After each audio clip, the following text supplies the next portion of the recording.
guys gotta tell me, why is there so much human suffering? This is unanswerable. Is there a God?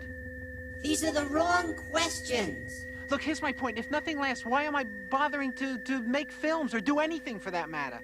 We enjoy your films, particularly the early funny ones. But the human condition is so discouraging. There are some nice moments, too.